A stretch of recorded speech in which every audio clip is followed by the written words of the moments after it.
काय या शहराच्या मनात हे सांगतो की आमची या एवढ्या शहराची बहीण उभा आहे, आमची लेक उभा आहे. एक उदाहरण सांगणार आहे. एक वेळेस माता लक्ष्मीचे, माझ्या माता मावल्यात म्हणून सांगतो, माता लक्ष्मी आणि शनिदेवाचे भांडण झाले. मालक दोघांचे भांडण झाले, लक्ष्मीचे शनिदेवाचे. कोण चांगलंय, मी चांगलंय का तू चांगलाय? आणि वाद मिटायला नारद महाराजाकडे गेले. नारद मुनी शेवटी विचारलं दोघांनी, शनीने आणि लक्ष्मीने, की आमच्यापैकी कोण चांगलं सांगा नारद. आता प्रश्न नारदाला पडला.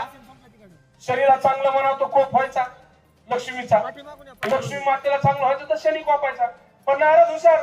नारद मुनी म्हणले, भगवंता शनी महाराजा तुम्ही जातानी चांगले दिसता आणि माता लक्ष्मी तुम्ही येतानी चांगले दिसता. तसं तुम्ही सत्तेतून जातानी चांगले दिसता आणि आमची शीतलताई लक्ष्मी येतानी चांगली दिसणार. एक गेवराईचे नगराध्यक्ष आमची बहीण शीतलताई असणार. हे शनी रूपी लोक आता बाहेर काढायचा निर्णय या तालुक्यातील लोकांनी घेतला. मला काल परवा त्यांचं भाषण ऐकलं.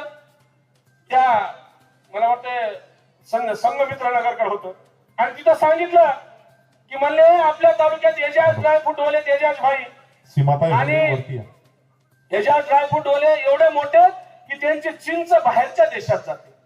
मुस्लिम समाज मुद्दाम आहे का हा विषय? आणि म्हणले हे मला आता माहित झालं, तुम्हाला माहिती का? लोकांना प्रश्न विचारला. दादा हो, त्या अख्ख्या महाराष्ट्राला माहितीये की गेवराजच्या एजाज भाईची चिंच ही देशाच्या बाहेर जाते नव्हे तर महाराष्ट्रातली सगळी चिंच गेवराज येते आणि इथून पॅकिंग होऊन बाहेर जाते. ते माझे मित्र आहेत. कित्येक वेळा आम्ही ते सॅम्पल बाहेरच्या देशात दाखवायसाठी मुंबईला मी त्यांच्या बरोबर गेलेलो. हे तुम्हालाच आता माहित झाले. त्याच एजाज भाईला गेल्या नगर परिषदला ज्यावेळेस ते नगराध्यक्ष पदाला उभे होते तर त्यावेळेस ते फक्त मुस्लिम आहेत म्हणून तुम्ही त्यांना पाडायचं काम केलं आणि आज तुम्हाला ते व्यापारी दिसतात का? माझा मुस्लिम बांधवाला प्रश्न आहे.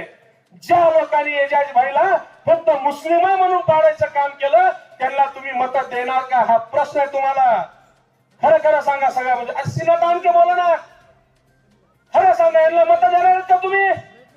मुस्लिम बांधव विचारतो मी, मत देणार का यांना? अरे सीना ताण के बोलो.